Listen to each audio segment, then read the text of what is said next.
नमस्कार, शोभाज मराठी चॅनलमध्ये तुमचं स्वागत आहे। लगेच व्हिडिओला सुरुवात करते। इथे घेते 2 चमचे नागलीचं पीठ,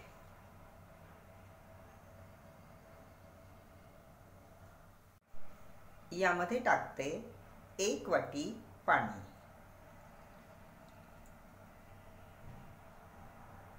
यातल्या सर्व गुठळ्या मोडून घ्यायच्या, व्यवस्थित हे एकत्र करून घ्यायचं।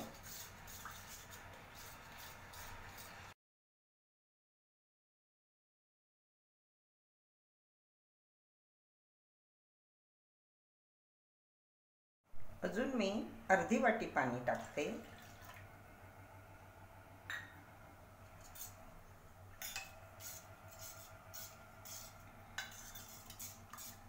एकूण 2 चमचे नागलीच्या पिठाला 1.5 वाटी पाणी घेतलं। गॅस चालू केला, त्यावर आता हे भांडं ठेवायचं आणि हे जे आपण मिश्रण तयार केलंय ते व्यवस्थित शिजवून घ्यायचं। 4 ते 5 सेकंदानंतर आच कमी करायची आणि कमी आचेवर हे व्यवस्थित आपल्याला शिजवून घ्यायचं। हे आता व्यवस्थित शिजलं, गॅस मी बंद केला।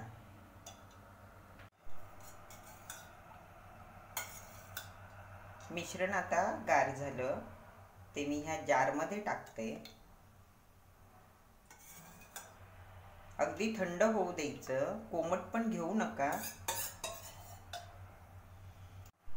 खडाखडी साखर घेतली, ती मी सांडशीने जरा बारीक करून घेतली। तुम्हाला जर याची पूड करायची असेल तर तुम्ही मिक्सरमध्ये याची पूड करून घ्या। ती मी 1 चमचा, थोडासा गूळ टाकते, तो मी सुरीने बारीक करून घेतला। इथे तुम्ही खडाखडी साखर आणि गूळ ह्या 2 पैकी एक साहित्य वापरू शकता, किंवा जसं मी दोन्ही साहित्य वापरलं तसं तुम्ही वापरलं तरी पण चालेल।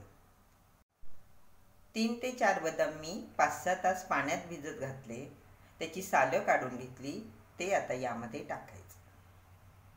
आता हे सर्व मिक्सरला फिरवून घ्यायचं। मिक्सरला हे फिरवून घेतलं, सर्व एकजीव झालं।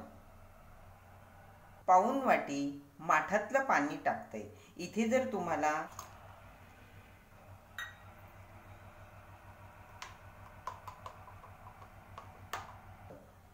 जर फ्रीजमधलं पाणी वापरायचं असेल तर ते पण तुम्ही यामध्ये वापरू शकता। आता पुन्हा एकदा हे मी मिक्सरला फिरवून घेते।